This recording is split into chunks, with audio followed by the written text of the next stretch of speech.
When they found Vanessa Moore's body in that cheap motel room, needle marks dotting her arms, they thought they'd written the perfect ending. Just another junkie who'd lost her way. No one would question it. No one would dig deeper. They didn't count on her son. On a rain-slicked street, an 8-year-old boy runs up to Officer Daniel Carter, grabs his uniform, and says the words that will unravel decades of carefully buried secrets. "You're my dad. Mom told me to find you if something happened." But Daniel Carter isn't anyone's father. The DNA test proves it. And now people are dying, records are vanishing, and a shadowy government program will stop at nothing to get their hands on one little boy. They think they're hunting a child. They're wrong. They're hunting the final move in a dead woman's game. And Vanessa Moore just put all her pieces in place. Just before we get back to it, I'd love to know where you're watching from today. And if you're enjoying these stories, make sure you're subscribed because tomorrow's special episode is one you definitely don't want to miss. The evening sun cast long shadows across the cracked pavement as Officer Daniel Carter approached the front door of the small suburban house. Red and blue lights from his patrol car painted the white siding in alternating flashes, drawing curious neighbors to their windows. The muffled sounds of an argument leaked through the walls, punctuated by the sharp crash of something breaking inside. "Mrs. Walsh?" Daniel called out, his knuckles rapping firmly against the door. At 38, he'd responded to more domestic calls than he cared to count, but each one still twisted something in his gut. The arguing inside went quiet, too quiet. "Police, open the door, please." His hand instinctively moved to rest on his holstered weapon, not drawing it, but ready. Years on the force had taught him to read situations like this, and the sudden silence never heralded anything good. The door creaked open, revealing a woman with disheveled blonde hair and a bruise forming under her right eye. Her trembling fingers clutched the doorframe as if it were the only thing keeping her upright. "I'm fine, officer. Everything's fine."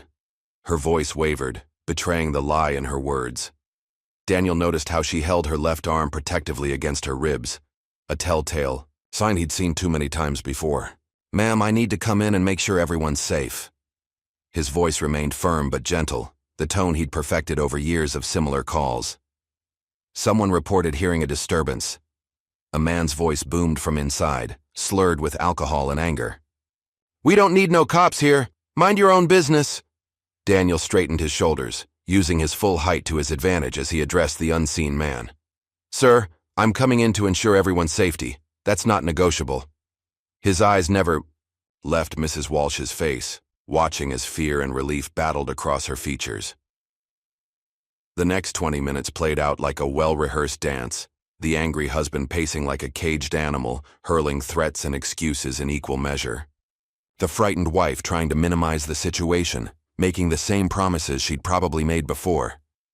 Daniel maintained his professional demeanor, documenting everything while carefully positioning himself between the couple.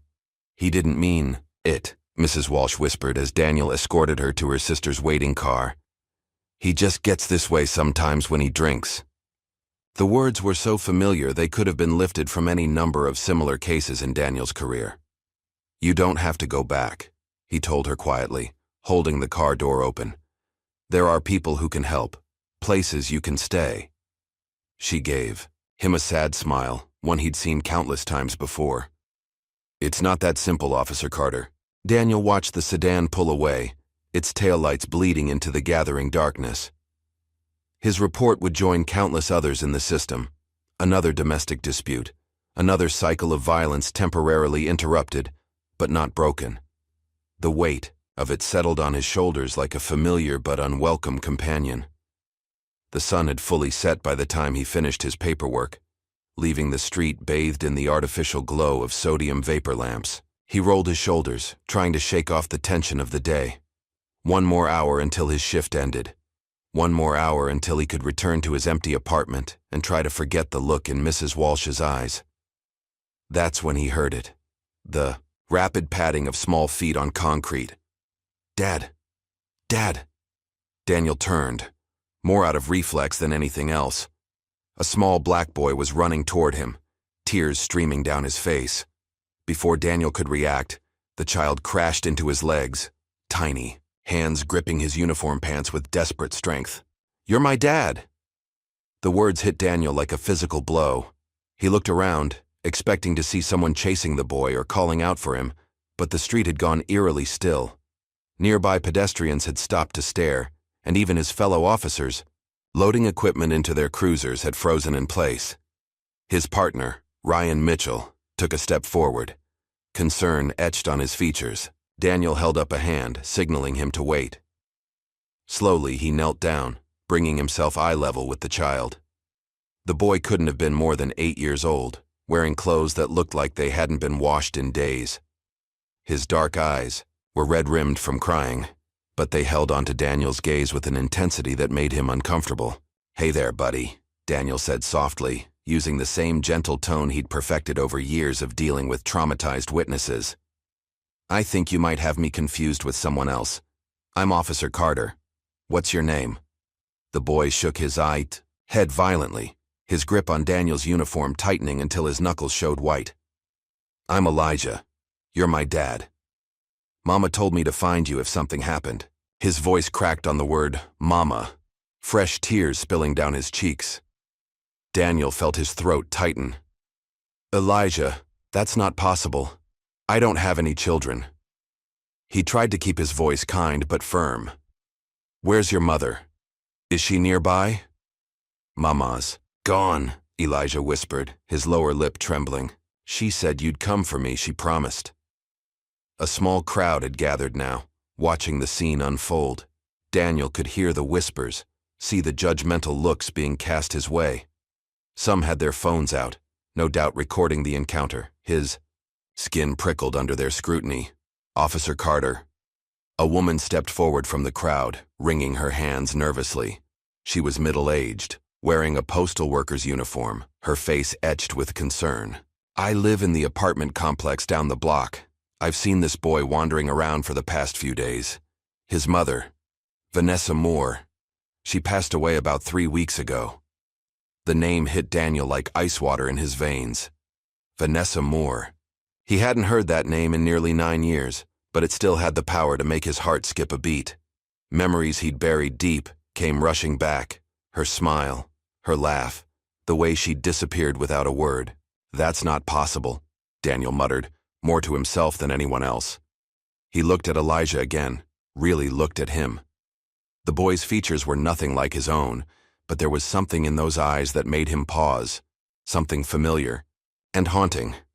"I need to call this in," Daniel said, reaching for his radio. His hand was steadier than he expected as he requested Child Protective Services.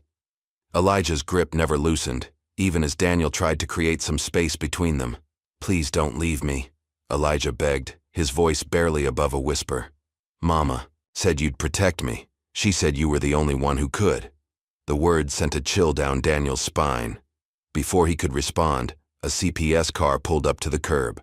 Hannah Fielding stepped out, her sensible shoes clicking against the pavement. As she approached, Daniel had worked with her before. She was good at her job, compassionate but professional. "Hello, Elijah," Hannah said, crouching down beside them. Her voice was warm, practiced in the art of comforting frightened children. "I'm here to help you, okay?" Elijah shook his head frantically, pressing himself closer to Daniel.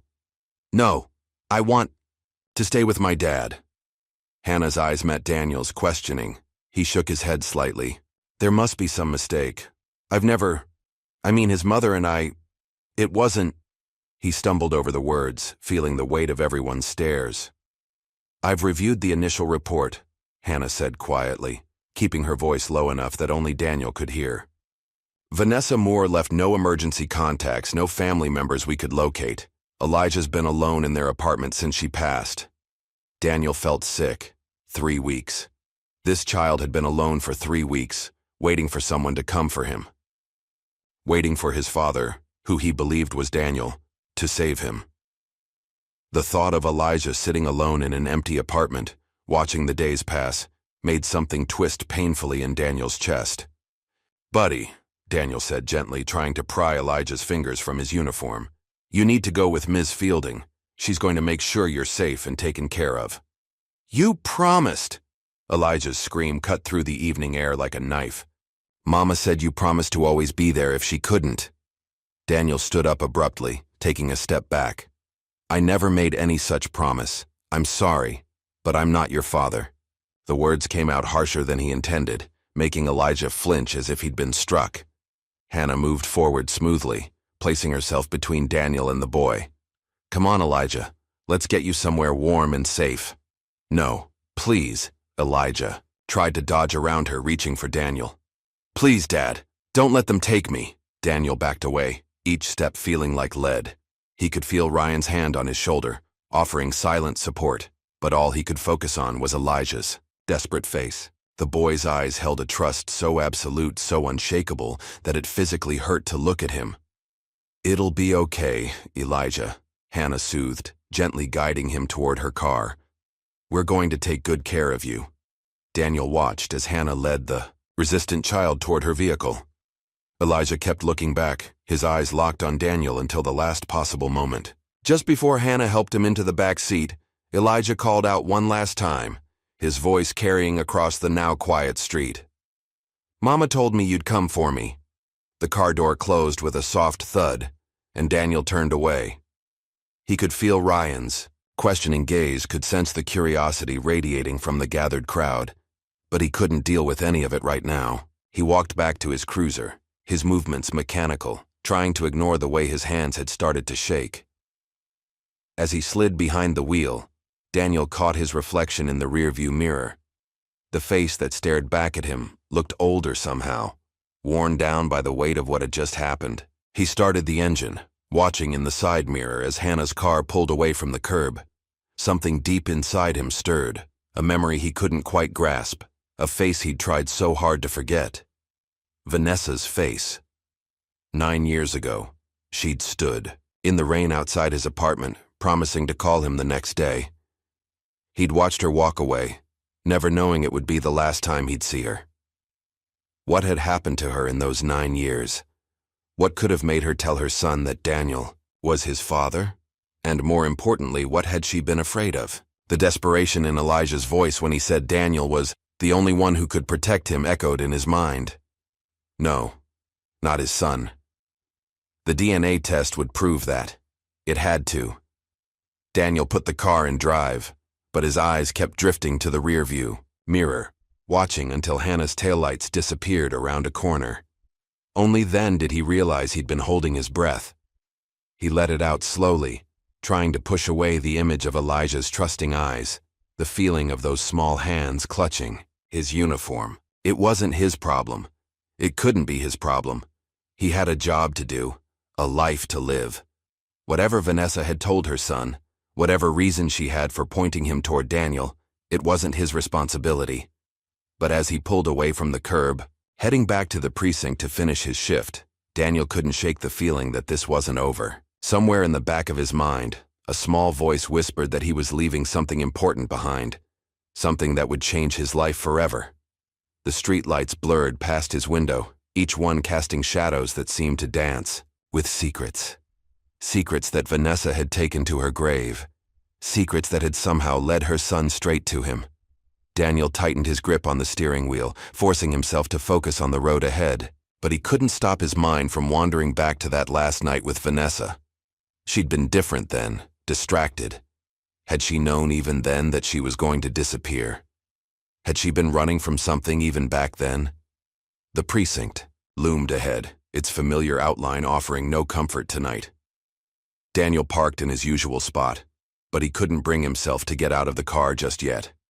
Instead, he sat there, watching his hands grip the steering wheel until his knuckles turned white. It's not my problem, he whispered to the empty car.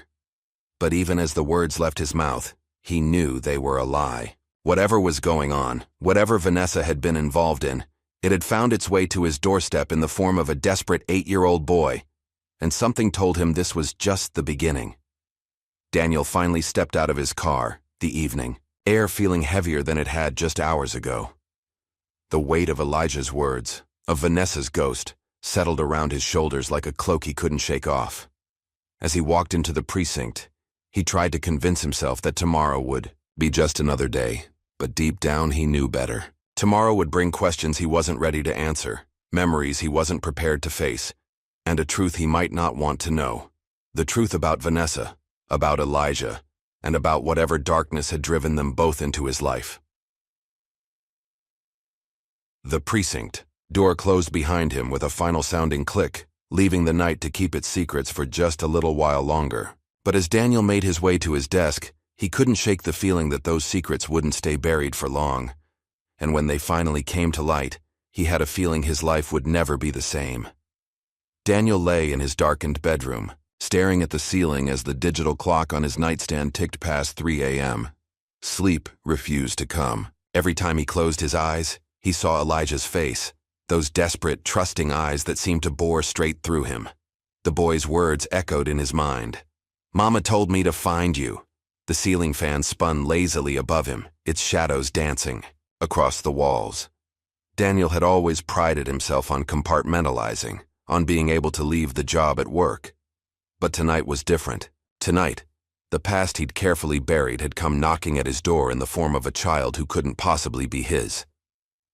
Rolling over, he grabbed his phone from the nightstand. His thumb hovered over the photo gallery icon, before finally pressing. He hadn't looked at these pictures in years, but he knew exactly where to find them. 3 folders deep, hidden away like the memories they contained. Vanessa. The first image made his breath catch. There she was, frozen in time, laughing at something off camera. Her dark skin glowed in the summer sunlight, her smile bright enough to light up the whole frame. 9 years hadn't dulled the impact of that smile. "What happened to you, Vanessa?" he whispered to the empty room. "What were you running from?" Sleep wasn't coming tonight. Daniel threw off the covers and padded to the kitchen. The microwave clock cast a harsh green glow as he poured himself a glass of water. Through his apartment window, the city lights twinkled like distant stars, each one holding its own stories, its own secrets. His phone buzzed on the counter. A text from Ryan. "You okay, partner?" That was some heavy stuff today. Daniel stared at the message for a long moment before typing back, "I'm fine. Just need some sleep." The lie felt hollow, even as he sent it. He wasn't fine. How could he be? Somewhere in this city, a little boy who thought Daniel was his father was sleeping in a strange bed, probably just as sleepless as he was. Morning came too quickly, the sun creeping through his blinds to find him still sitting at his kitchen counter, surrounded by old memories and unanswered questions. He'd spent hours scrolling through social media, searching for any trace of Vanessa's life in the years since she'd disappeared. There wasn't much, a few tagged photos from years ago, an abandoned profile that hadn't been updated since 2019.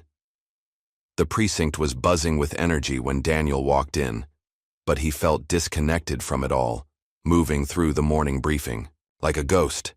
He could feel the sideways glances from his colleagues, could hear the whispers that stopped when he got too close. Well, if it isn't Daddy dearest." Ryan's voice cut through Daniel's fog as his partner dropped into the chair, beside his desk. Despite the teasing words, concern showed clearly in Ryan's eyes. "You look like hell, man," Daniel grunted, taking a long sip of his coffee. "Thanks for the update." Seriously, though, Ryan leaned closer, lowering his voice. "What's the story? With this kid? You never mentioned having a thing with a black woman."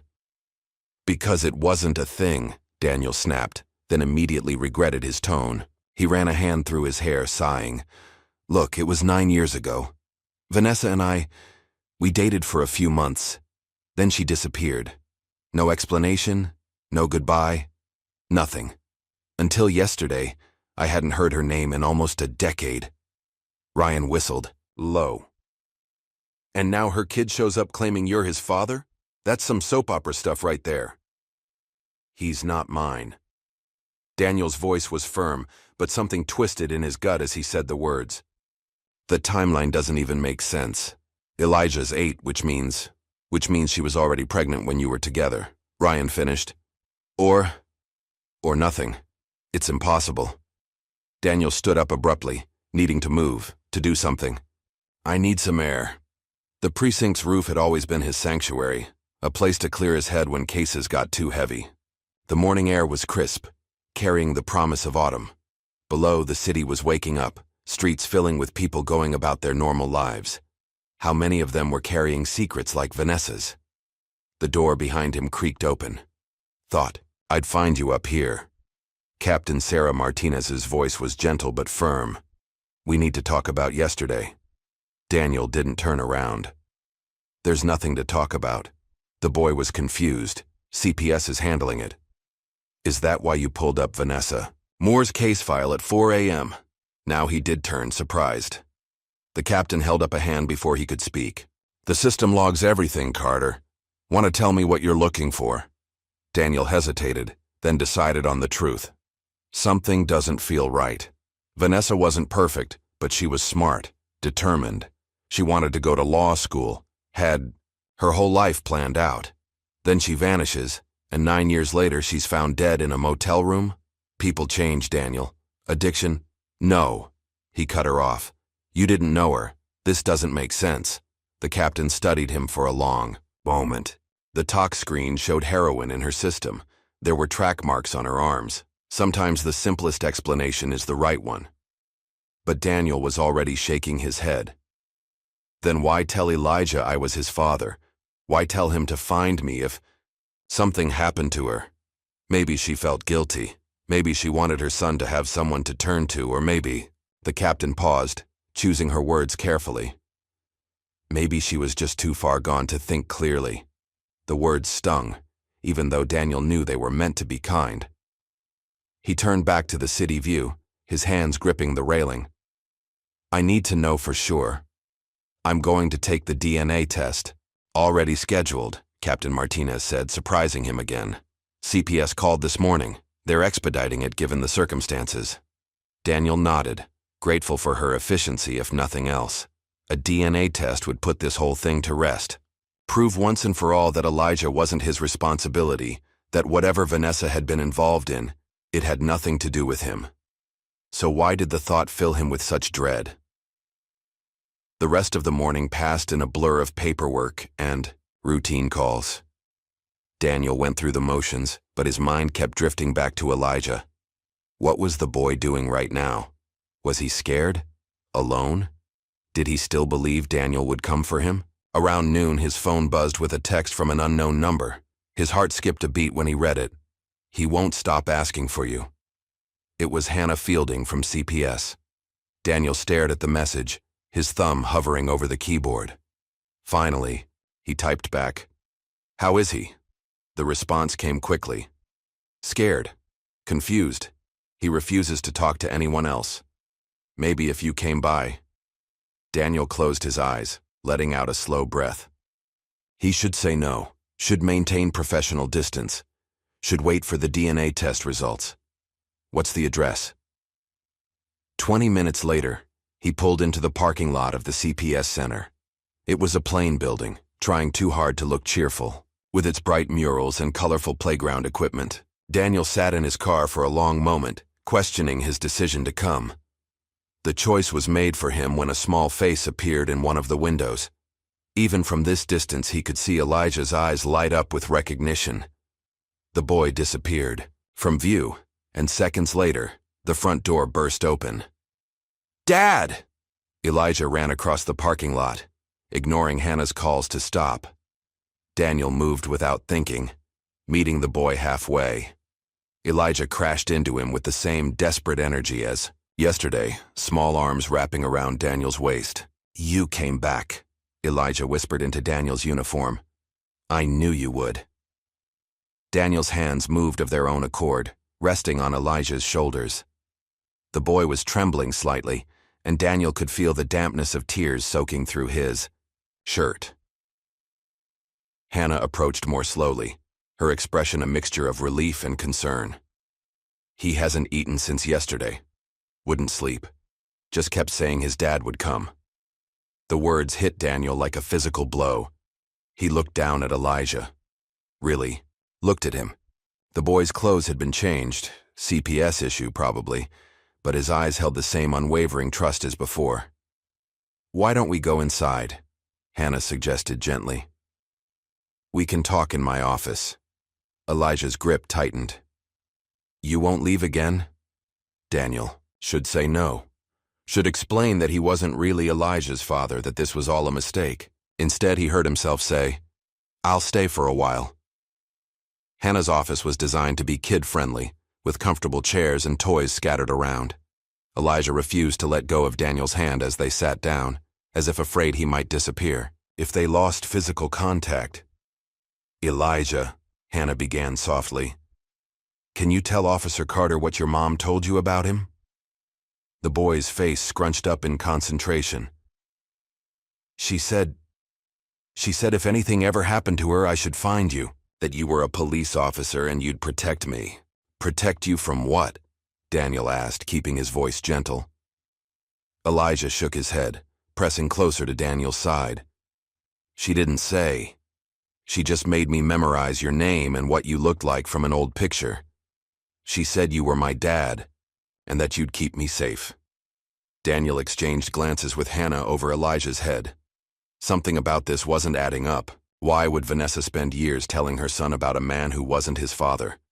What had she been so afraid of? "Elijah," Daniel said carefully, "your mom and we haven't seen each other in a very long time, almost 9 years." "I know," Elijah said quietly. "She showed me the picture every year on my birthday. Said it was important I never forget your face." The revelation sent a chill down Daniel's spine. Every year? Vanessa had been showing Elijah his picture every year. Why? What possible reason could she have had for maintaining that connection? Before he could ask more questions, his phone buzzed. A text from Ryan. "You need to see this. Vanessa's talk screen just came back with some weird results." Daniel's heart rate picked up. "I have to go," he said, standing slowly. "Police business." Elijah's face crumpled. "Please don't leave. I'll be good, I promise. I won't cause any trouble." "Hey." Daniel knelt down, bringing himself eye level with the boy. "I'm not leaving because of you, I just have some work to do, important work." "About my mom?" Daniel hesitated, then nodded. "Yes, about your mom." Elijah's next words made his blood run cold. "Are you going to find the bad man?" "What bad man?" Daniel asked sharply, perhaps too sharply, because Elijah flinched. I don't know," the boy whispered. "Mom never said. She just told me that if the bad man ever came, I had to run, had to find you." Daniel looked at Hannah, who was already taking notes. Something was very wrong here. Whatever had happened to Vanessa, whatever had led her to tell Elijah these things, it wasn't as simple as a tragic overdose. "I'll come back," Daniel found himself promising. "Tomorrow, okay?" Elijah studied his face intently, as if searching for any sign of deception. Finally, he nodded. "You promise?" "I promise." As Daniel walked back to his car, his mind was racing. The talk screen, Elijah's comments about a bad man, Vanessa's years of preparation, none of it added up to a simple case of addiction and tragedy. His phone buzzed again. Another text from Ryan. "Seriously, partner, you need to see this. Something's not right." Daniel started his car, his decision made. He'd spent 9 years trying to forget Vanessa Moore. Now, it seemed, the past wasn't done with him yet. As he pulled out of the parking lot, he caught a glimpse of Elijah in his rearview mirror. The boy stood at the window, one small hand pressed against the glass, watching him drive away. The image stayed with him all the way back to the precinct. That lonely figure at the window, waiting for a father who might not really be his father, but who might be his only hope. The truth was out there, buried in 9 years of secrets and lies, and Daniel was going to find it, whether he was ready for it or not. The manila envelope sat unopened on Daniel's desk, the fluorescent lights of the precinct reflecting off its smooth surface. He'd been staring at it for 15 minutes, his coffee growing cold beside him. Inside was the answer he'd been waiting for, the DNA test results that would prove once and for all that Elijah wasn't his son. So why couldn't he bring himself to open it? "You planning on using telepathy to read that thing?" Ryan's voice cut through his thoughts. His partner dropped into the chair across from him, reaching for the envelope. Daniel's hand shot out, stopping him. "Don't." Ryan raised his eyebrows, but withdrew his hand. The results aren't going to change if you keep staring at them. Might as well rip off the Band-Aid. He was right, of course. Daniel took a deep breath and picked up the envelope. The paper made a soft tearing sound as he opened it, the sound somehow too loud in the quiet morning precinct. He pulled out the single sheet of paper inside, his eyes scanning the medical jargon until they landed on the conclusion. His heart stopped. Well? Ryan leaned forward, trying to read Daniel's expression. What's the verdict? Daniel's voice felt strange in his throat. Negative. There's no genetic match. I'm not his father. The words hung in the air between them. Daniel had expected to feel relief. This was what he'd been waiting for. Proof that whatever was going on with Vanessa and Elijah, it wasn't his responsibility. Instead, he felt empty. That's good news, right? Ryan watched him carefully. Means you're off the hook. Before Daniel could respond, a commotion erupted from the precinct entrance. A child's voice rang out, high and desperate. No, I want to see my dad. Daniel was on his feet before he realized he was moving. Elijah was there, struggling against Hannah Fielding's gentle restraint. The boy's face was streaked with tears, his small body trembling with emotion. Elijah? Daniel moved forward, confused. What's going on? Officer Carter. Hannah's voice was strained. I'm sorry. He overheard me talking about the DNA results on the phone. He ran off. I barely caught. Up with him. Elijah broke free from Hannah's grip and ran to Daniel, wrapping his arms around his waist. They're lying! You are my dad! Mama wouldn't lie to me!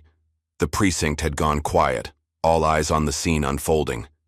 Daniel could feel the weight of their stares, the mixture of pity and curiosity in their gazes. Slowly, he knelt down to Elijah's level. Buddy, we need to talk. Come on, let's go somewhere private.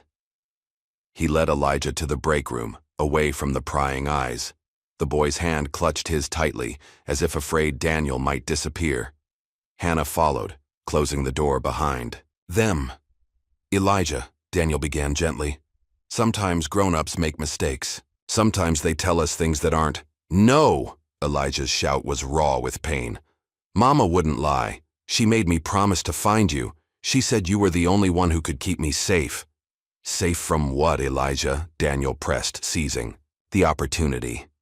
What was your mom afraid of? But Elijah just shook his head, fresh tears spilling down his cheeks. She said you'd believe me. She promised you'd help.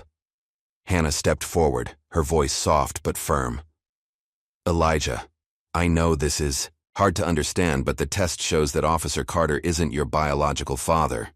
That means, I don't care what the test says. Elijah's voice cracked with desperation. He's my dad. Mama showed me his picture every year. She told me stories about him. She said... The boy's voice trailed off into sobs.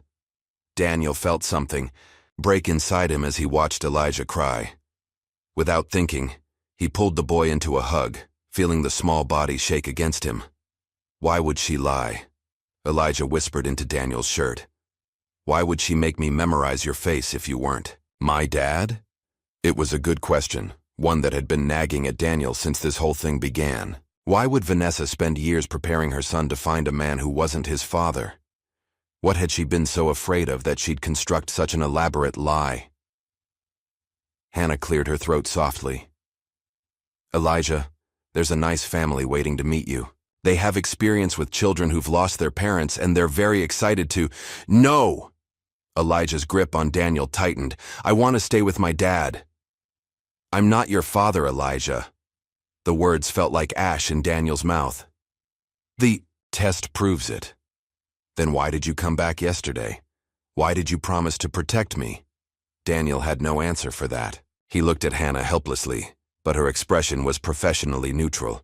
She'd seen too many painful separations to let it affect her anymore. Come on, Elijah, she said gently. Let's give Officer Carter some space.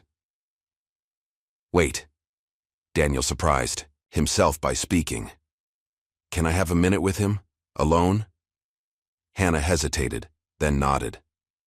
5 minutes. I'll be right outside. When the door closed behind her, Daniel sat down at the break room table, gesturing for Elijah to take the chair next. To him, the boy did, his eyes never leaving Daniel's face. "Listen to me, Elijah. I need you to tell me everything your mom ever said about me, everything she told you to do if something happened to her." Elijah wiped his eyes with the back of his hand. She said if she ever disappeared, I should wait 3 days. Then I should find you. She made me memorize where you worked, what you looked like. Did she say why she might disappear?" The boy shook his head. "Just that if the bad man ever came back, I had to run. Had to find you." "Did you ever see this bad man?" Elijah's face scrunched up in concentration. "Once, I think. I was supposed to be sleeping, but I heard voices. Mom was crying. When I looked through the door crack, I saw a man in a nice suit. Mom was scared of him." Daniel leaned forward. "When was this?" "A few months ago. After that, we moved to a new apartment. Mom said we had to be extra careful." A knock at the door interrupted them.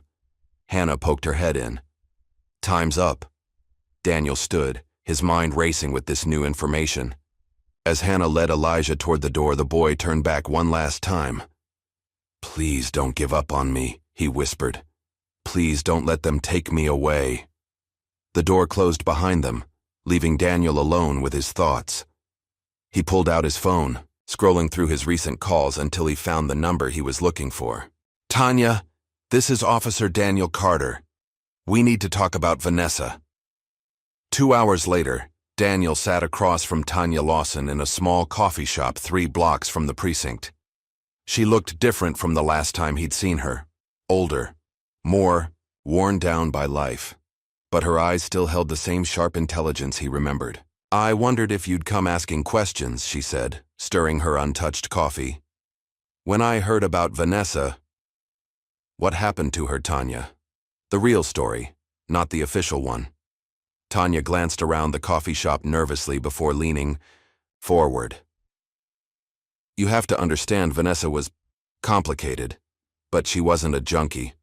Something happened during that year she disappeared." "What year?" "Right after she left you.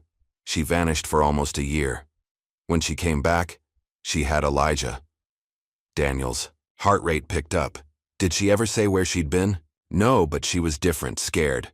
Started looking over her shoulder all the time. That's when she began showing Elijah your picture, telling him you were his father." "But I'm not." Daniel's voice was flat. "The DNA test proved it." Tanya gave him a long look. "Maybe not by blood, but Vanessa wasn't lying when she said you were the only one who could protect him." "Protect him from what?" "I don't know exactly, but about 6 months ago she came to my place in the middle of the night. She was terrified, said someone had found her, said she'd seen something she shouldn't have years ago." "The man in the suit," Daniel muttered. Tanya's eyes widened. "You know about him?" "Elijah mentioned seeing him, said Vanessa was scared of him. She called him the ghost." Tanya's voice dropped to barely above a whisper. "Said he could make people disappear without a trace. That's why she needed you, because you were the only honest cop she ever knew." Daniel sat back, his mind spinning. "Why didn't she come to me when she was in trouble? Why wait until she was dead?" Tanya's laugh was bitter. "Because she knew they were watching her. Said the only way to keep Elijah safe was to make it look like she had no connection to you. That's why she never contacted you, why she made it seem like she'd fallen into addiction. But she made sure Elijah would find me, because she knew if anything happened to her, they'd come for him next." Tanya reached into her bag, pulling out a worn envelope. "She left this with me, made me promise to give it to you if anything happened to her." Daniel took the envelope with trembling hands. Inside was a single photograph, Vanessa holding a newborn Elijah. On the back, in her neat handwriting, "The truth is in the numbers. You'll know where to look." "What does it mean?" he asked. Tanya shook her head. "I don't know. But whatever Vanessa was mixed up in, it got her killed. Those track marks on her arms, they were fresh, too fresh, like someone wanted to make sure the overdose story would stick." Daniel stared at the photograph, at Vanessa's smiling face. She'd known she was in danger, had spent years preparing for the worst, and when the worst finally came, she'd made sure. Her son would find the one person she trusted to uncover the truth. His phone buzzed. A text from Hannah. Elijah's being moved to a foster home tomorrow. Thought you should know.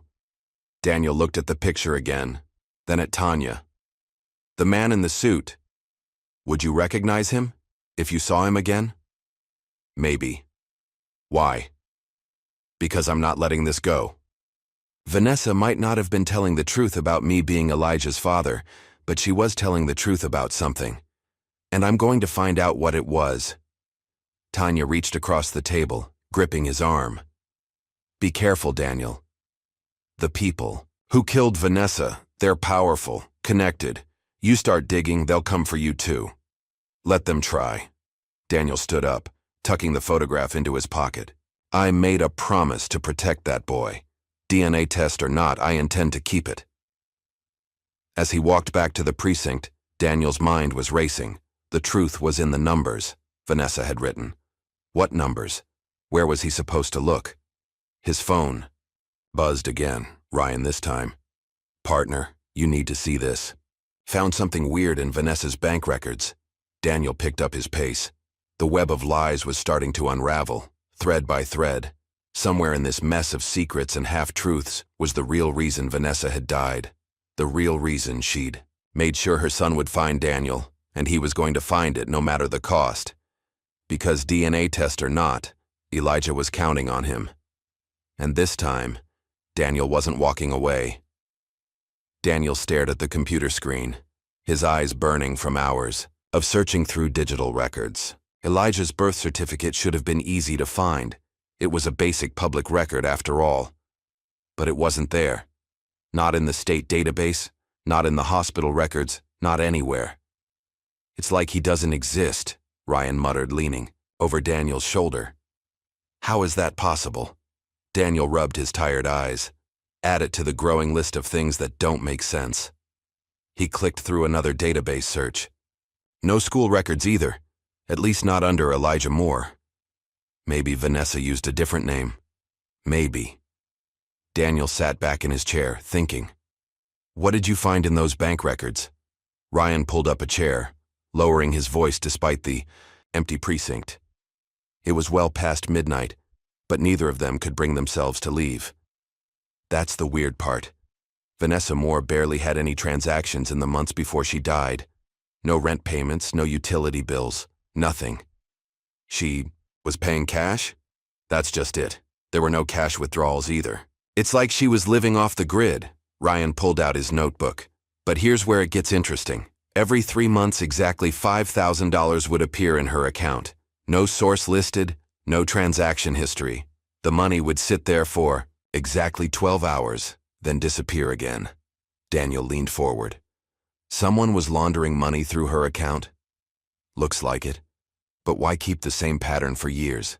It's like they wanted to leave a trail. Before Daniel could respond, his phone buzzed with a text from an unknown number. Leave it alone, Officer Carter. Daniel showed the message to Ryan, whose face darkened.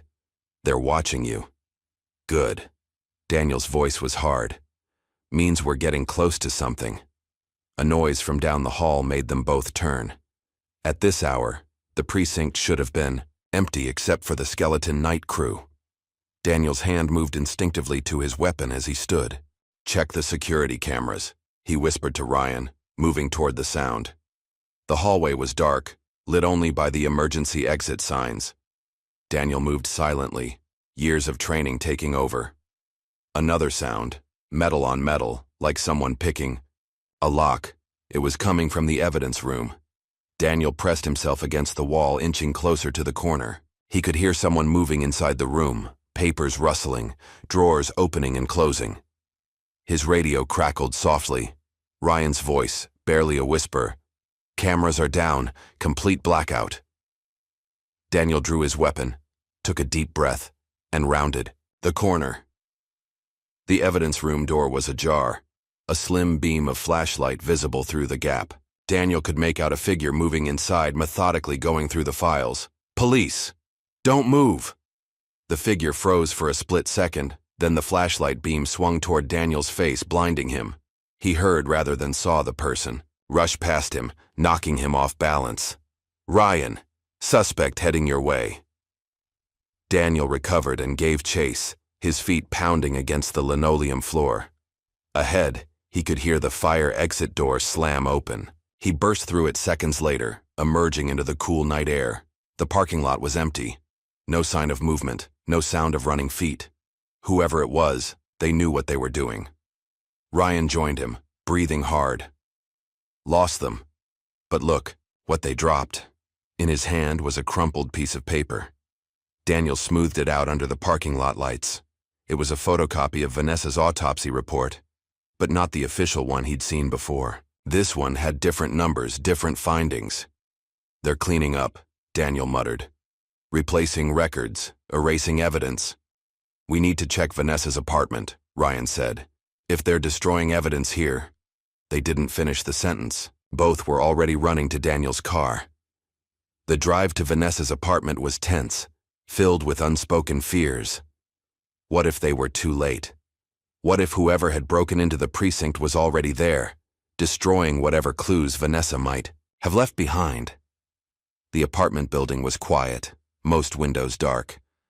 Daniel and Ryan took the stairs, not trusting the elderly elevator. The crime scene tape across Vanessa's door was intact, but something felt wrong. Daniel pulled out his keys, finding the one he'd been given as the investigating officer. The lock turned smoothly, but when he pushed the door open, his heart sank. The apartment had been ransacked. Drawers pulled out, furniture overturned, papers scattered everywhere. Someone had been looking for something specific. "Clear the rooms," Daniel ordered, weapon drawn. They moved through the apartment efficiently, checking every corner, every closet. It was empty, but recently disturbed. Some of the papers were still drifting to the floor. "We just missed them," Ryan said, holstering his weapon. "Question is, did they find what they were looking for?" Daniel moved to the bedroom, where the destruction was worst. The mattress had been slashed open, clothes torn from hangers. Even the air vents had been unscrewed from the walls. Something caught his eye. A framed photo of Elijah that had been knocked to the floor. The glass was cracked, but that wasn't what drew his attention. There was something off about the frame itself. He picked it up, turning it over in his hands. The backing was slightly warped, as if it had been removed and replaced multiple times. Daniel pried it open carefully. Behind the photo was a small notebook, its pages filled with Vanessa's neat handwriting. "Ryan," he called out, his voice tight with anticipation. "I found something." Before he could open it, his phone rang. Hannah Fielding's number. "Officer Carter, there's been a problem." Her voice was strained. "Someone tried to break into the group home where we placed Elijah." Daniel's blood ran cold. "Is he okay?" "He's fine. Our security stopped them." "But Daniel, they knew exactly which room he was in. Someone told them. I'm coming to get him." Daniel was already moving toward the door, the notebook clutched in his hand. "You can't. You're not his legal guardian, and the DNA test. Someone just broke into the precinct and destroyed evidence." Daniel cut her off. "They ransacked Vanessa's apartment. Now they're coming for Elijah. Still want to talk about legal guardianship?" There was a long pause. Finally, Hannah sighed. "I'll meet you there. But Daniel, be careful. I think someone in my department might be involved." "What do you mean?" "The foster home placement. It wasn't random. Someone higher up insisted on that specific location. And they rushed it through, bypassing all our usual security checks." Daniel exchanged looks with Ryan. "They wanted to know exactly where he'd be." "Exactly. I've already moved him to a secure location. I'll text you the address." Daniel ended the call, his mind racing. "They're moving fast now. Why? What changed?" "Maybe they found out we were looking into Vanessa's bank records," Ryan suggested. Or maybe Elijah knows something he's not supposed to." Daniel held up the notebook. "And I bet whatever." It's in here."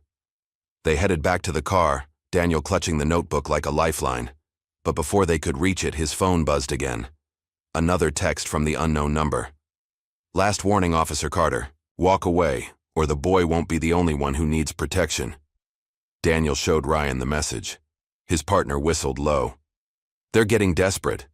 No, Daniel corrected, starting the car. They're getting sloppy. Desperate people don't have time for warnings. As they pulled away from the curb, Daniel caught movement in his rearview mirror. A black SUV pulling out behind them, its headlights off. We've got company, he muttered. Ryan checked the side mirror. Want me to call it in? Not yet. Let's see where they're going. Daniel took a sharp right turn. The SUV followed. Besides, I don't know who we can trust at the precinct right now. They drove through the quiet city streets, the SUV maintaining a steady distance behind them. Daniel took random turns, confirming what he already suspected. They were definitely being followed. What's the plan, partner? Ryan asked, checking his weapon. First, we lose our tail. Then we get to Elijah before they figure out where Hannah moved him.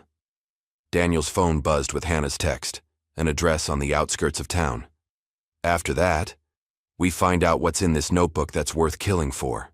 The SUV was getting closer now, its engine growling in the night. Daniel gripped the steering wheel tighter, his mind working through options. Hold on, he warned Ryan, then slammed on the brakes. The SUV swerved to avoid hitting them, giving Daniel the opening he needed. He gunned the engine, taking a sharp turn down a narrow alley. Behind them, tires screeched as the SUV tried to follow.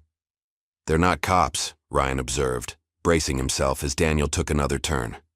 Too aggressive. No regard for collateral damage. Professional hit squad, Daniel agreed, weaving through the empty streets. Probably the same ones who staged Vanessa's overdose. The SUV was falling behind now, unable to match their speed through the tight city streets. Daniel took advantage of their lead, cutting through a parking garage and emerging on a different street. I think we lost them, Ryan said after a few minutes of scanning their mirrors. For now. Daniel headed toward the address Hannah had sent, but they'll be back. And next time they won't bother with warnings. They drove in silence for a while, both lost in thought. Finally, Ryan spoke up. You know this goes way beyond a simple murder case now, right? Whatever Vanessa was involved, in whatever she was running from, it's big, maybe too big for us to handle alone. I know. Daniel's voice was quiet but determined. But I made a promise to protect that boy, and I'm going to keep it no matter what. Even though he's not your son, Daniel thought about Elijah's trust in him, about Vanessa's years of preparation, about the forces now moving to silence them both. DNA doesn't make a father, Ryan. Besides, Vanessa chose me for a reason. She spent years making sure Elijah would find me if anything happened to her. There has to be a reason for that. Yeah, Ryan said softly. Because she knew you wouldn't walk away, even when things got dangerous, even when you had every reason to. They pulled up to the address Hannah had sent, a small house on a quiet street, its windows dark except for a single light in the kitchen. Daniel parked a block away, scanning the area for any signs of surveillance. Looks clear, he said, but his hand remained on his weapon. You watch the perimeter. I'll get Elijah. Daniel. Ryan's voice stopped him as he reached for the door. Handle. Whatever's in that notebook, whatever Vanessa was mixed up in, are you sure you want to know? Sometimes the truth is worse than not knowing. Daniel thought about the look in Elijah's eyes when he'd begged him not to leave, about the desperation in Vanessa's final message. He thought about the forces moving in the shadows, powerful enough to erase records and stage deaths. I'm sure about one thing, he said finally. That boy is in danger. And right now, we're the only ones standing between him and whatever's coming for him. Ryan nodded, understanding. Go get him. I've got your back. Daniel stepped out of the car, the notebook heavy in his pocket. Somewhere in its pages were the answers they needed. The truth about Vanessa's death, about the man in the suit, about why she'd spent years preparing her son to find Daniel. But, as he walked toward the house, Daniel couldn't shake the feeling that uncovering those answers would change everything. Not just for him and Elijah, but for everyone involved in this web of secrets and lies. The truth was waiting in those pages. The question was, were they ready for what it would reveal? Daniel burst through the front door of the safe house, his heart pounding against his ribs. The living room was a battlefield of overturned furniture and scattered papers. A lamp lay shattered on the floor, its light flickering weakly in the darkness. But it was the silence that terrified him most. The complete absence of sound where a frightened 8-year-old boy should have been. "Elijah!" His voice echoed through the empty house. "Hannah!" Ryan appeared from the kitchen, his face grim. "Back door's been forced. Signs of struggle." He held up Hannah's phone, its screen cracked. "Found this under the table. Daniel's world." Narrowed to a single devastating thought. They'd taken Elijah. "How?" He exploded, kicking a fallen chair. "This was supposed to be secure. Hannah said she'd moved him somewhere safe." "Daniel." Ryan's voice cut through his rage. "Look at this." On Hannah's phone was a text message sent just 20 minutes ago. "Change of plans. Moving the boy to secondary location. Authorization. Code 847 Alpha." "That's a real CPS authorization code," Daniel said slowly. "Which means someone high up in the department is involved," Ryan finished. "They used official channels to get to him." Daniel's phone rang. "Hannah." He put it on speaker. "Daniel, I'm so sorry," she gasped. Her voice was strained like she was in pain. "They had badges, proper documentation. I didn't realize until it was too late." "Where are you?" "Hospital. They didn't want to leave witnesses. If a neighbor hadn't heard the commotion." She paused, catching her breath. "But Daniel, I saw something. The car they put Elijah in, it had government plates." Daniel exchanged looks with Ryan. "Did you get the number?" "Better. I managed to plant my department tracker in Elijah's shoe when they weren't looking. Standard procedure for high-risk cases, but they didn't know about it." Hope surged through Daniel's chest. "Send me the tracking link." "Already did, but Daniel, the man in charge, I recognized him. He's been to our office before, meeting with the director. Real smooth type, expensive suit." "The man Elijah saw at their apartment," Daniel cut in. "The one Vanessa was afraid of." "There's more," Hannah continued. "When they were taking Elijah, he said something about Kane wants him intact. Does that mean anything to you?" Daniel's blood ran cold. He looked at Ryan, who was already pulling out his phone, running the name through their database. "Jared Kane," Ryan read from his screen. "Former federal prosecutor, now private sector. Lot of high-profile clients, political connections. And get this, 9 years ago, he led a major trafficking investigation that mysteriously went cold. 9 years, Daniel repeated. The same time Vanessa disappeared. A notification popped up on Daniel's phone. The tracking link from Hannah. A red dot was moving quickly through the city, heading east. "They're taking him to the industrial district," Ryan observed, looking over Daniel's shoulder. "Hannah will call you back." Daniel was already moving toward the door. "Ryan, call it in. We need backup, but only people you trust completely." They raced to the car, Daniel behind the wheel, Ryan coordinating with the few officers they knew weren't compromised. The tracking dot continued its steady movement across the city map. "Why take him alive?" Ryan wondered aloud as they sped through the empty streets. "If they're cleaning up loose ends." "Because Elijah knows something," Daniel realized. "Something in that notebook. They think he knows where it is." The notebook. In the chaos, he'd almost forgotten about it. It was still in his jacket pocket, unread. But there was no time now. Every second brought Elijah closer to whatever fate awaited him at their destination. 2 cars responding, Ryan reported. Officers Mitchell and Rodriguez. They'll approach, from the south, cut off any escape routes. The tracker led them deep into the warehouse district, a maze of abandoned buildings and empty lots. The red dot finally stopped moving. "There." Ryan pointed to a large warehouse set back from the road. "Looks like..." Headlights suddenly flooded their car, an SUV appearing from a side street, engine roaring. Daniel swerved hard, narrowly avoiding a collision. "Same SUV from earlier," Ryan shouted, grabbing his radio. "Officers in pursuit of black SUV, no plates, attempting to run us off the road." The SUV slammed into their rear bumper, sending them fishtailing across the wet pavement. Daniel fought for control, his knuckles white on the steering wheel. "They're trying to keep us from the warehouse," he gritted out, accelerating through a turn. "Which means we're getting close to something they don't want us to see." Another impact, harder this time. Their car scraped against a concrete barrier, sparks flying. But Daniel managed to maintain control, his years of pursuit training kicking in. "Construction site ahead," Ryan warned. "They're trying to force us into it." Daniel made a split-second decision. Instead of avoiding the construction zone, he accelerated straight toward it. The SUV followed, just as he'd hoped. "Hold on." He waited until the last possible moment, then yanked the wheel hard. Their car skidded through a narrow gap between two parked excavators. The SUV, larger and less maneuverable, couldn't make the turn. The sound of crunching metal and breaking glass filled the air. "Nice driving." Ryan grinned, but his expression quickly turned serious. "Multiple suspects exiting the SUV. They're armed. Leave them for backup. We need to get to that warehouse."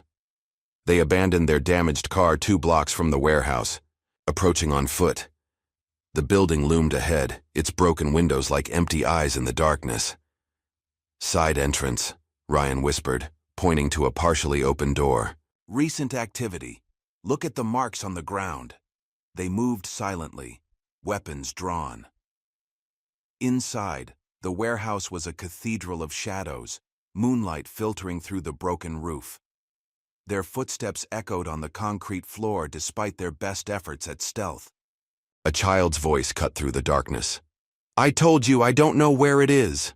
Elijah's voice coming from somewhere above them. And then another voice, smooth as silk, but cold as ice. "Your mother gave you instructions, Elijah.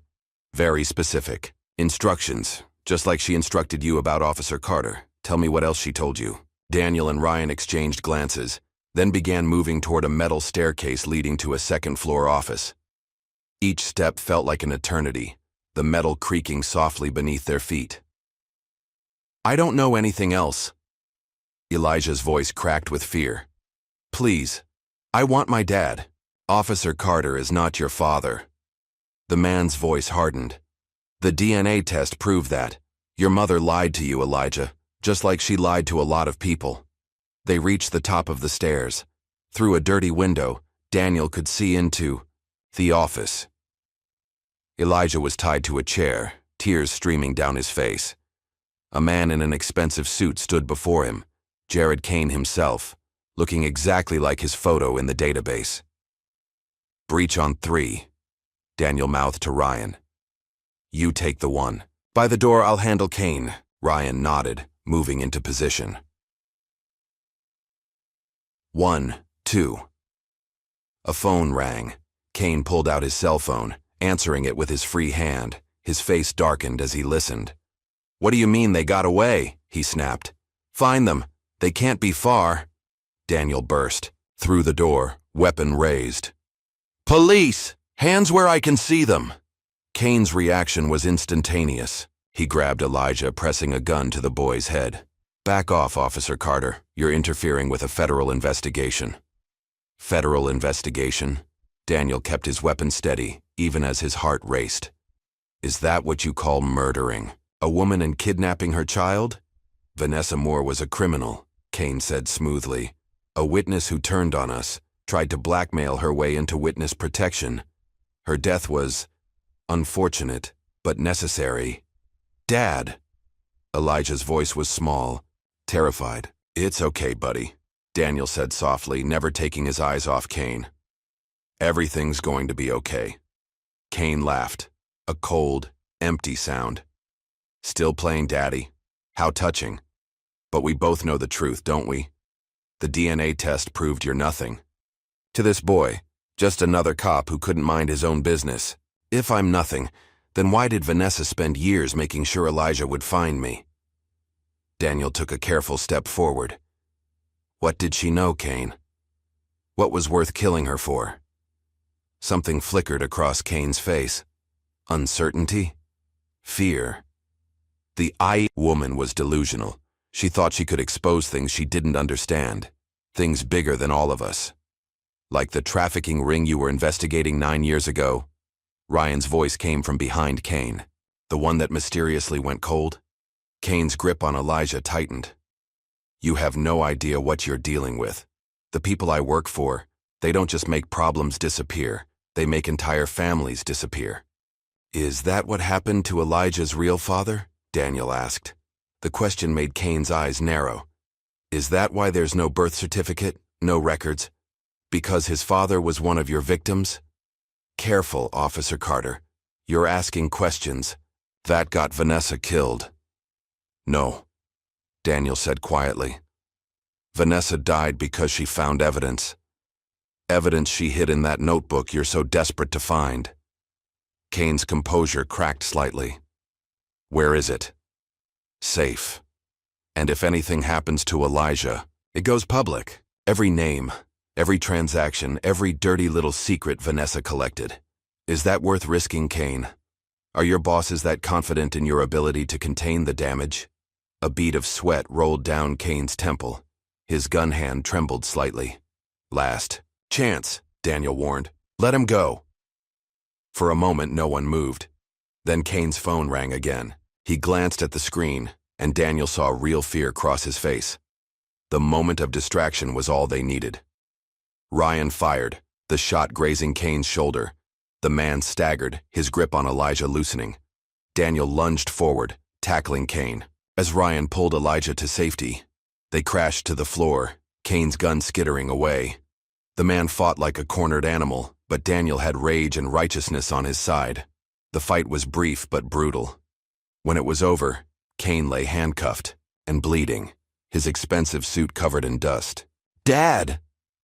Elijah broke free from Ryan's grip, running to Daniel, small arms wrapped around his neck, holding on as if afraid to ever let go. I got you, buddy, Daniel whispered, hugging him close. I got you.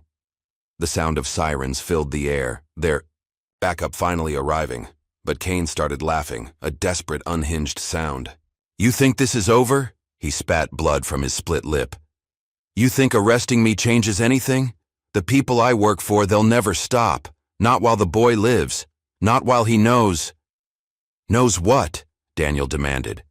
But Kane just kept laughing, and in the distance, over the sound of approaching sirens, came another sound, the distinctive thrum of helicopter rotors. Company's coming, Ryan warned, moving to the window. And I don't think it's our backup. Daniel looked at Elijah's terrified face, then at Kane's smug one.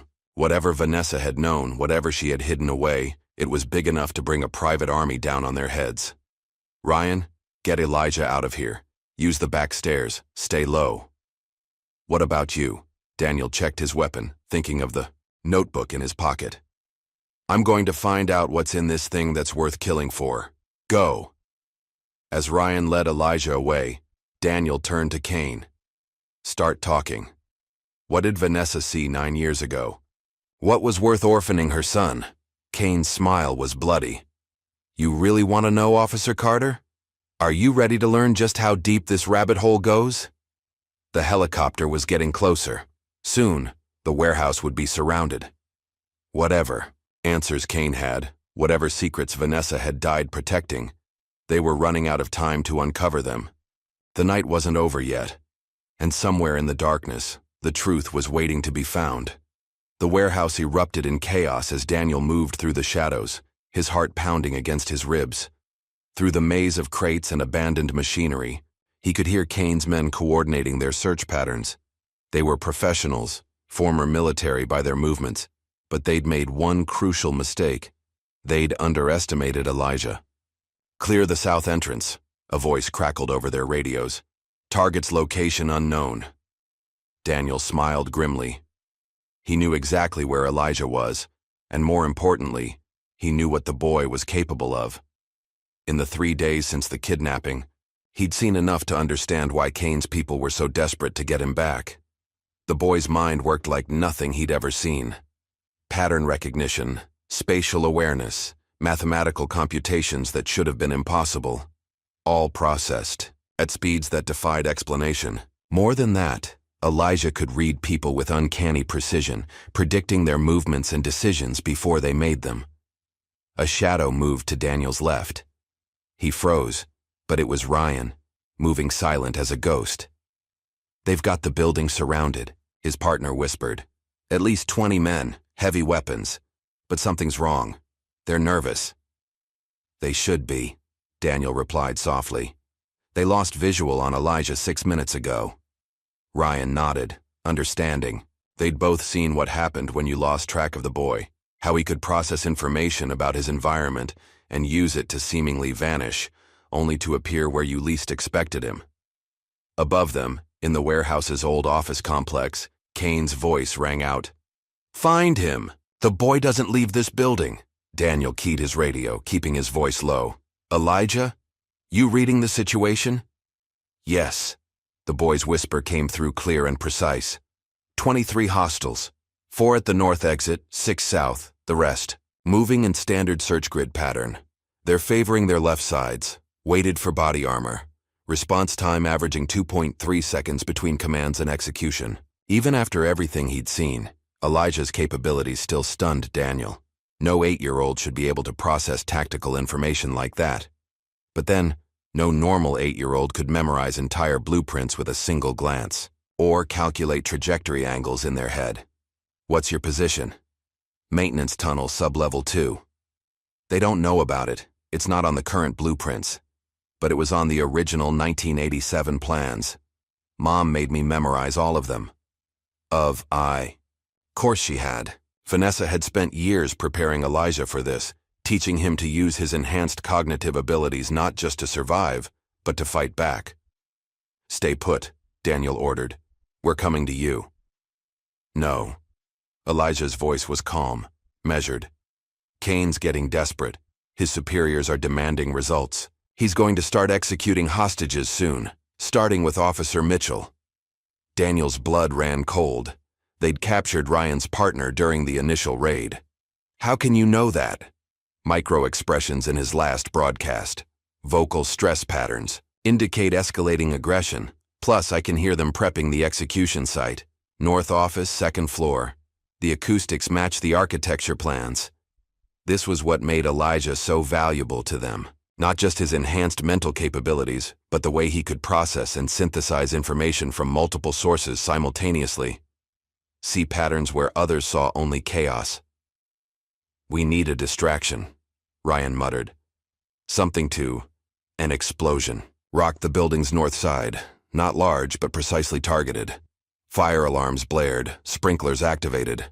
Through their radios, they could hear confusion in the enemy ranks. "What did you do?" Daniel asked, already knowing the answer. "Simple chemistry," Elijah replied. "Cleaning supplies in the maintenance closet plus electrical malfunction equals exothermic reaction. They'll focus on the north side now, south entrance. We'll be down to 4 men in approximately 40 seconds. Daniel and Ryan were already moving. They'd learned to trust Elijah's calculations. They were never wrong. "You've got incoming," the boy warned. 3 hostiles moving fast. "Wait. Now." Daniel spun just as the first attacker rounded the corner. The man never saw the strike coming. None of them did. 45 seconds later, 3 unconscious bodies lay zip-tied on the floor. "How did you know the exact moment?" Ryan asked as they secured the weapons. Footstep patterns indicated their pace. Architecture told me where sound would mask their approach. Simple math. Simple for him, maybe. For everyone else, it was like watching a chess grandmaster explain basic moves. Knowing you were seeing, genius at work but unable to fully comprehend it. They made it to the maintenance tunnel entrance just as another explosion rocked the building. This one wasn't Elijah's doing. "Kane's men are setting charges," the boy reported. "They're following contingency protocols. If they can't capture me, they'll bury the evidence." "Including themselves?" "They're not planning to be here." Extraction. Helicopter incoming ETA 3 minutes. Landing pad on the roof. Daniel could hear it now, the distant thrum of rotor blades. "We need to move." "Wait." Elijah's voice was different now, hesitant. "There's something else. Something I calculated. But I didn't want to be right. What is it, buddy?" "The way they're setting the charges, the blast pattern, they're not just destroying evidence. They're covering up what's underneath this building." Daniel felt his skin crawl. "What's underneath?" "Labs. Old ones. Where they made us. Where they're Still making others like me. The implications hit Daniel like a physical blow. This wasn't just about one enhanced child. This facility was still active, still creating more children with cognitive and physical capabilities beyond normal human limits. How many? Based on the power consumption records I memorized from the city grid and the supply manifest Mom documented, at least 12. All younger than me. They're keeping them in suspended animation, waiting for their capabilities to mature. Ryan cursed softly. We need to get them out. No time, Elijah said, his voice tight with controlled emotion. The charges will blow in 7 minutes. But I can give you something better. Mom didn't just document this facility. She found all of them. Every lab, every project site, every child in the program. It's all in the numbers she made me memorize. The ones you said were a code? GPS coordinates, facility depths, security, protocols, all encoded in mathematical sequences disguised as phone numbers, addresses, social security numbers. I can recite all of them. Every site, every victim, every person involved.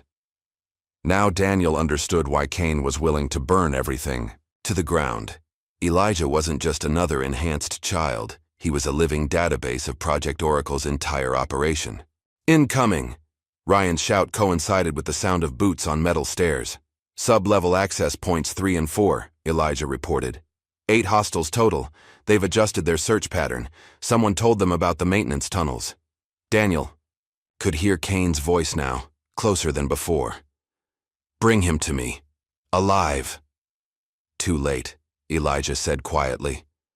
I've already calculated everything they're going to do. Every move, every decision. It's all just patterns. And patterns can be broken. What happened next would be talked about in whispered legends throughout law enforcement for years to come. How an 8-year-old boy orchestrated the takedown of an entire tactical team without ever throwing a punch. How he predicted and countered their every move, turning their own protocols against them. How he led them into dead ends and improvised traps, using their training and tactics as weapons against them. In the end, they found Kane in his command center, surrounded by monitors showing camera feeds from throughout the facility. The former federal prosecutor looked smaller somehow, his expensive suit stained with sweat, his composure cracked. You have no idea what you're interrupting, he snarled as Daniel cuffed him. The next stage of human evolution.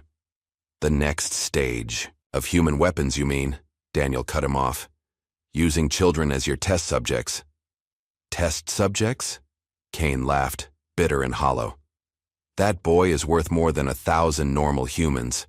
His cognitive capabilities alone are not yours to control. Elijah's voice came from the doorway. He stood there, small but unafraid, his eyes taking in every detail of the room. I can recite every experiment, every modification, every name in your program. It's all up here. He tapped his temple. And unlike computer files, you can't delete my memories.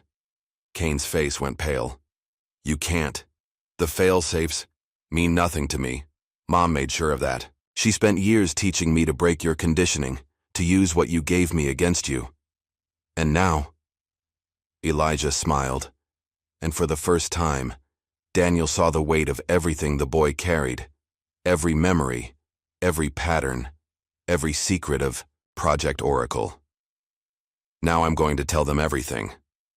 The charges detonated then, but they were already moving. Elijah had calculated the exact safe path out, timing their movements to the millisecond. As they emerged into the night air, the warehouse collapsed behind them, burying its dark secrets. But the truth couldn't be buried anymore, not with Elijah ready to expose it all. What happens now? The boy asked as they watched the building burn. Daniel placed a hand on his shoulder. Now we make them pay for what they did. To you, to your mother, to all the others. They'll try to discredit me. Say I'm just a confused child. Let them try. Some truths can't be denied. Elijah nodded, his mind already processing new patterns, new possibilities. Mom said you'd understand, said you'd see me for what I am. And what's that? Not a weapon. The boy's voice was firm. Not an experiment, just a son who needs a father. Daniel pulled him close. understanding finally why Vanessa had chosen him. Not because he was a cop, not because he could protect Elijah, but because he could love him for who he was, enhanced abilities and all. The sound of sirens filled the air as emergency vehicles approached. But Daniel knew they were past the point of danger now. Cain was in custody, and Elijah's mind held enough evidence to bring down the entire program. The war wasn't over. But for the first time since Vanessa's death, the truth had a fighting chance, and the truth had one hell of a memory. Daniel couldn't sleep. Tanya's cabin had been safe so far, hidden in the mountains with no digital footprint to trace. But it wasn't their pursuers keeping him awake. It was the sound of Elijah's voice from the next room, reciting numbers in an endless stream. Geographic coordinates 44.7326 Ren, 108.2828 Grand W, facility depth 32 meters, security protocol Lambda 7, genetic sequence modification K138, test subject intake dates. How long has he been at it? Ryan asked, joining Daniel at the kitchen table. 3 hours. He says he needs to organize the data properly, says his mind works better at night. They'd learned more in the past day about Project Oracle than in all their previous investigation. The truth was more terrifying than they'd imagined. Not just one facility, but dozens. Not just Elijah, but generations of children, each engineered to push the boundaries of human potential. Some of these dates go back 30 years, Tanya said, emerging from the back room where she'd been transcribing Elijah's recitations. They were breeding for specific traits: enhanced memory, advanced pattern recognition, accelerated learning capabilities. Playing God with children's lives, Ryan muttered. A noise from outside made them all freeze. Elijah appeared in the doorway, his eyes rapidly scanning the room's angles and exits. Black SUV approaching, he reported calmly. Based on the engine sound and tire pattern on the gravel, approximately 2 minutes out. 5 occupants, judging by the vehicle's suspension adjustment. Daniel moved to the window, weapon ready. Even after days of witnessing Elijah's capabilities, the boy's ability to process and analyze information still amazed him. How do you do that? Ryan asked. The calculations, the patterns. How does your mind work? Like a camera that never stops recording, Elijah explained, his voice distant as he continued monitoring the approaching vehicle. Every detail, every sound, every pattern gets stored and cross-referenced. Mom said I was designed to be a perfect information processor, a human quantum computer. But you broke their programming, Tanya observed. You're not just processing, you're choosing how to use the information. A small smile crossed Elijah's face. Mom taught me that, said the one thing they couldn't. Program was free will. The SUV was visible now, its headlights cutting through the pre-dawn darkness. Daniel tensed, but Elijah remained calm. Wait, the boy said. The tire tracks, they match Hannah Fielding's vehicle. And the driver's posture indicates injury. Left side, probably ribs. Consistent with her injuries from the safe house attack. He was right. Hannah emerged from the vehicle, moving gingerly. But she wasn't alone. Multiple pursuers, Elijah reported, his mind already processing new data. Based on dust patterns on the mountain roads, 3 more vehicles following, 12 minutes behind, assuming standard pursuit protocols. Hannah, Daniel called out. Inside, quickly. She hurried in, clutching. A laptop. They're coming. The chief, he's mobilized everything. But I got what you need. She set the laptop down, hands shaking. Everything about Project Oracle. All the official files. It won't be enough, Elijah said, already scanning through the documents at impossible speed. They've sanitized these records, changed dates, altered data points. His fingers flew across the keyboard. But they made a mistake. The underlying code structure maintains original timestamps, cross-referenced with the numbers Mom, ow, made me memorize. Understanding dawned on Daniel's face. You can prove they altered the records. Better. Elijah's eyes never left the screen. I can reconstruct the original data. Every change they made leaves a digital fingerprint, combined with the information in my head. You can expose the whole program, Hannah finished. That's Why they're so desperate to find you. You're not just a test subject, you're evidence they can't erase. Incoming vehicles, Ryan reported from the window. Coming in hot. Daniel made a quick decision. Hannah, get that laptop to the feds. Real feds, not the chief's people. Ryan, you and Tanya take the back trails. We need to split their forces. What about you and Elijah? We're the ones they want. We'll give them something to chase. Elijah was already moving, his mind calculating odds and outcomes. They'll expect us to go east, toward the highway. Their response patterns suggest a standard containment strategy. But there's a maintenance road 2 miles north that doesn't appear on current maps. How do you? Hannah started to ask. Topographical analysis plus historical logging records from 1973 to 1989. The road's overgrown but still passable. They won't factor it into their search grid. Daniel had stopped questioning how Elijah knew these things. The boy's mind was a database of seemingly infinite information, all instantly accessible and cross-referenced. They split up just as the first police cars appeared on the mountain road. Daniel and Elijah took the hidden maintenance road, while the others went their separate ways. In the rearview mirror, Daniel could see the search party splitting up, just as Elijah had predicted. They're adapting their search pattern, Elijah reported, watching the pursuers through the side mirror. The chief is implementing a standard FBI pursuit protocol, but he's made a critical error in his calculations. What error? A small smile crossed Elijah's face. He thinks he's hunting a scared child. He hasn't realized he's up against a mind that can process scenarios faster than his entire tactical team combined. As if to prove his point, Elijah began rattling off instructions. Turn left in 40 meters. They'll lose visual for approximately 8 seconds due to the tree coverage. That coincides with their radio check-in pattern. By the time they realize we've changed direction, we'll be outside their projected search grid. Daniel followed the directions without hesitation. He'd learned to trust Elijah's calculations. They were never wrong, but something else was bothering him. Back at the cabin, you said Mom taught you to break their programming. What did you mean? Elijah was quiet for a moment, his mind visibly processing the question. Project Oracle didn't just enhance our cognitive capabilities.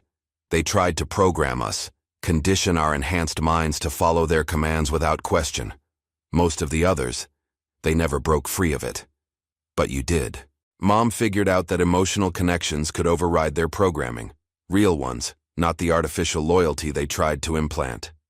She spent years teaching me to think for myself, to question everything, to use my abilities on my own terms. That's why she chose me, Daniel realized. She needed someone who could form that kind of connection with you. She said you were different. That you'd see me as a person, not a project. Elijah's voice softened. She was right.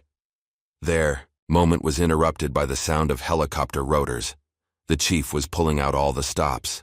Multiple aircraft approaching, Elijah reported, his mind already calculating new variables. Based on their flight patterns and the prevailing wind conditions, they're using thermal imaging. But they're not accounting for the geothermal features in this region. Meaning, there's an old mining tunnel ahead. The residual heat signatures will mask our presence. Turn right, now. The tunnel appeared exactly where Elijah said it would.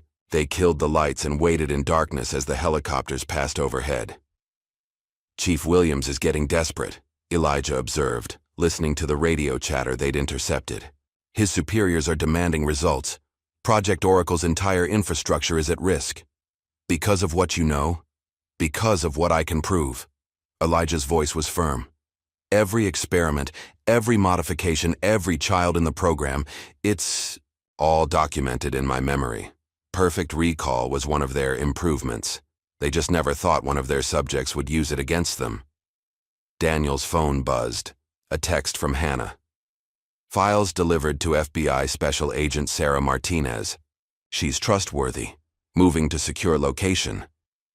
It's starting, Elijah said quietly. The chief's communications just shifted to emergency protocols. They're implementing something called Protocol 0. What's that? Full information containment. They'll eliminate everyone with knowledge of the program, including their own people. As if to confirm his words, gunfire erupted in the distance. The chief was cleaning house. "We need to move," Daniel said, starting the engine. "Which way?" Elijah closed his eyes, his enhanced mind processing countless variables simultaneously. Based on current pursuit patterns, weather conditions, and terrain analysis, there's a 78% probability of success if we head toward the old ranger station. The chief's tactical data doesn't account for the access road that was decommissioned in 1995. They drove in silence for several minutes, the sound of distant gunfire and helicopter rotors creating a grim backdrop. Daniel couldn't help but marvel at how calm Elijah remained, his mind constantly analyzing and adapting to new information.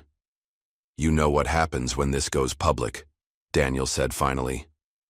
"Everything about Project Oracle, about what they did, to you and the others." "I know. Mom prepared me for that too. Said sometimes the truth has to hurt before it can heal." A new sound cut through the night. Police sirens. But not the chief's people. State troopers, FBI, even military vehicles. The cavalry was finally arriving. "Hannah did it," Daniel breathed. "The files, combined with my testimony and perfect recall of every document, every experiment." Elijah allowed himself a small smile. Project Oracle is finished. But before they could celebrate, Elijah's posture suddenly changed. His enhanced senses had picked up something new. Multiple vehicles approaching from the north. The chief.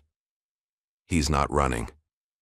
Based on his movement pattern and the resources he's mobilizing, the boy's eyes widened. "He's coming for us himself, and he's bringing everything he has." Daniel gripped the steering wheel tighter. "Then let's give him something to chase. Because sometimes the most dangerous weapon isn't a gun or an army or even enhanced abilities. Sometimes it's the truth, locked away in the mind of a child who remembers everything. And the truth was finally ready to come out." Dawn painted the mountain sky blood red as Chief Williams' convoy approached. Through the cover of dense forest, Daniel watched the tactical teams deploy with military precision. Beside him, Elijah lay still, his enhanced mind processing every detail of their enemy's movements.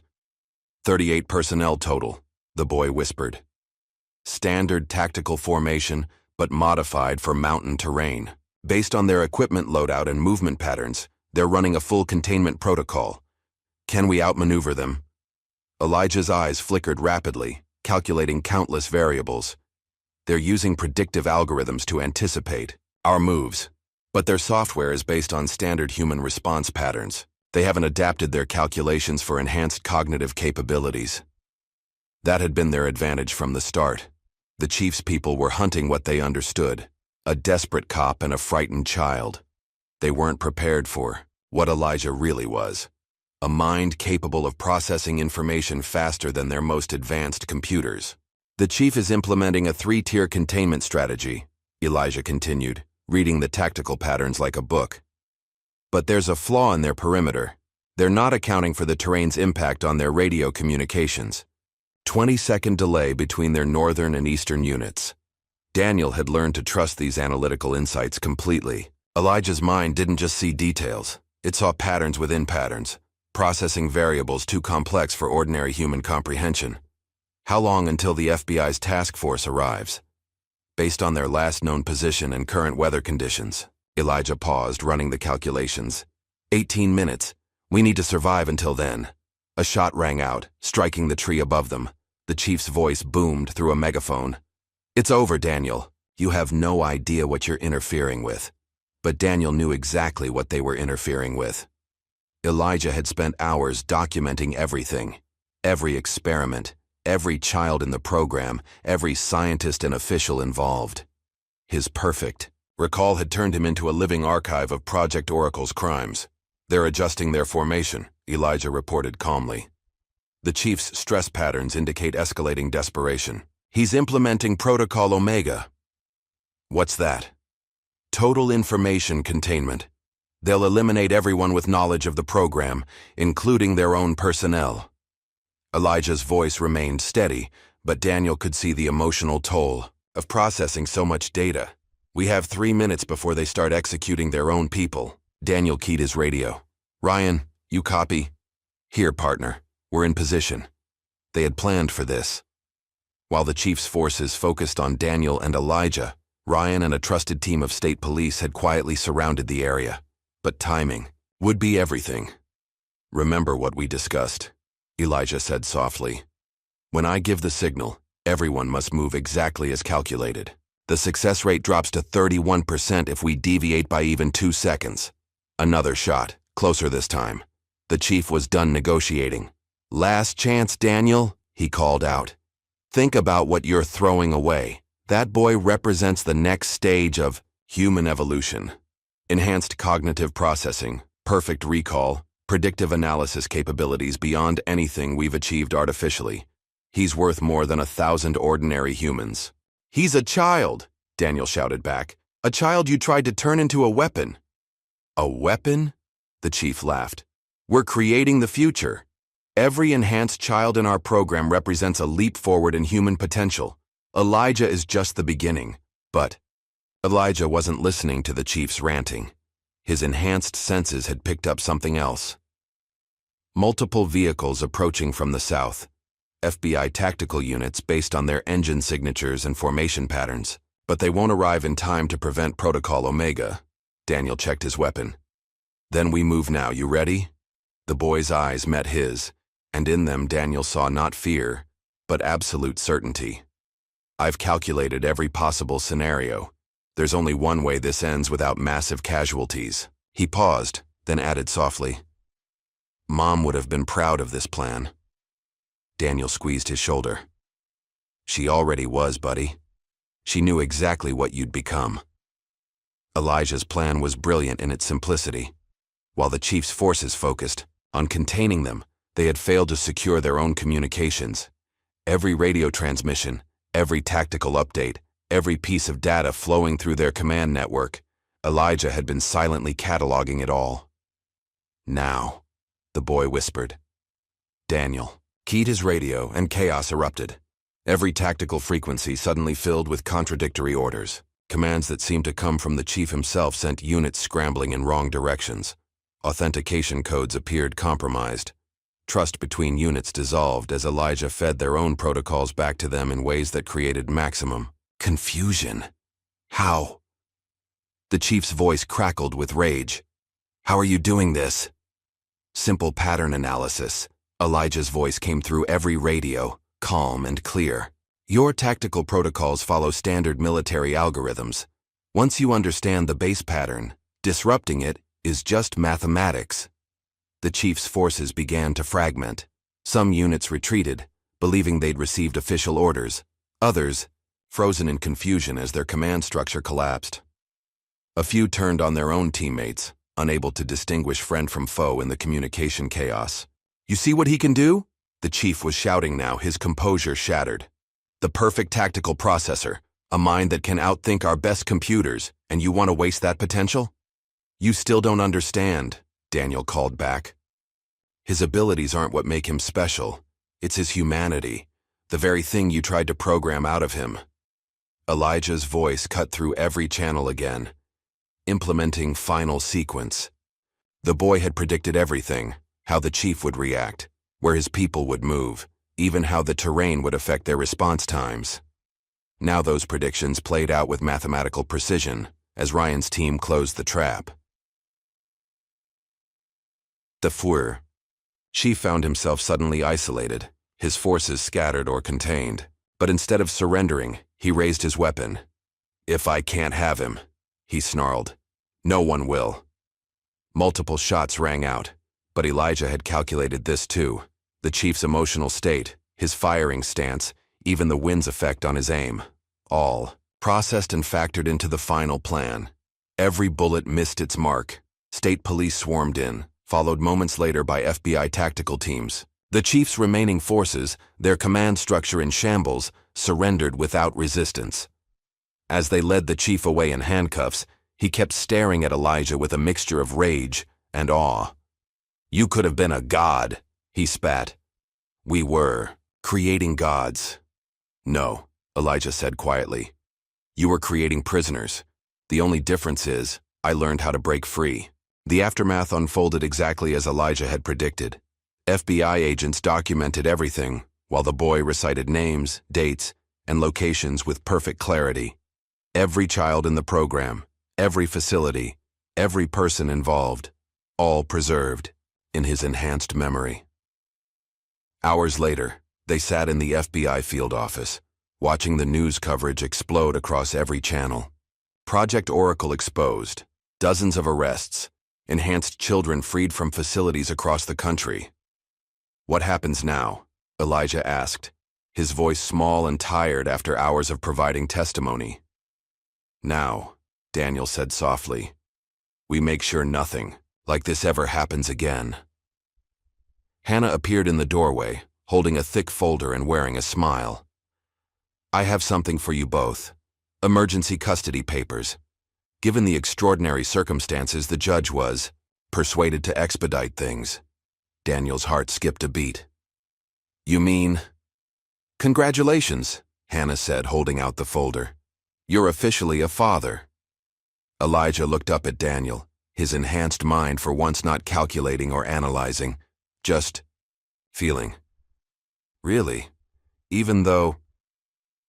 DNA doesn't make a father, Daniel said firmly. Love does. Choice does. And I chose you the moment you ran up to me on that street.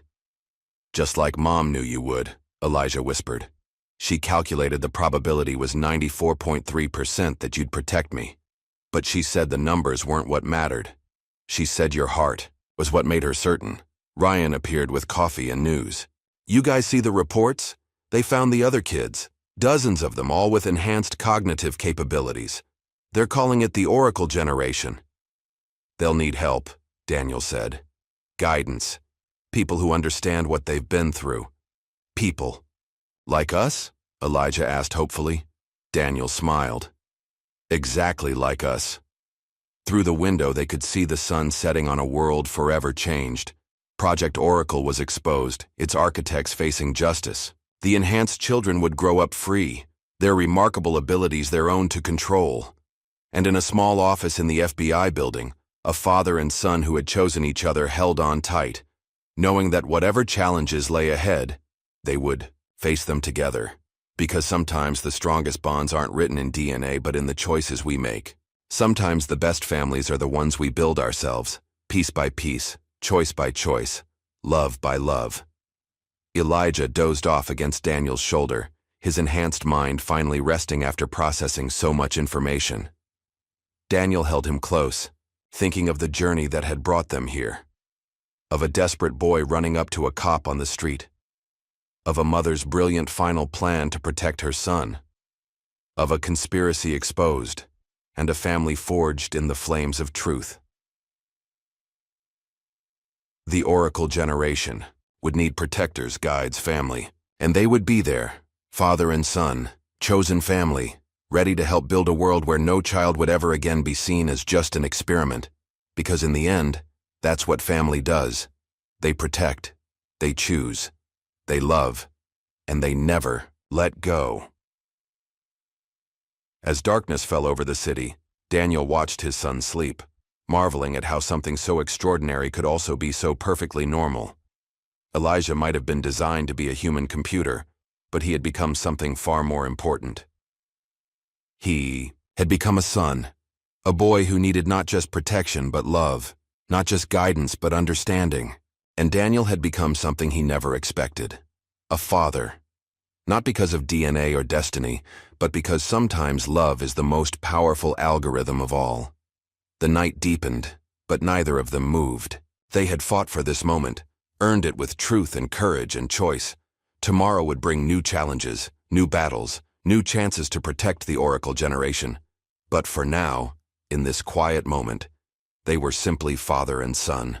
And that was the greatest enhancement of all. If this story touched your heart, make sure to hit that like button and subscribe for more compelling narratives that explore the depths of human connection. Share your thoughts in the comments below. And don't forget to turn on notifications so you never miss our next adventure into the extraordinary moments that change lives forever. Remember, Sometimes the greatest heroes aren't the ones born with special abilities. They're the ones who choose to stand beside those who need them most.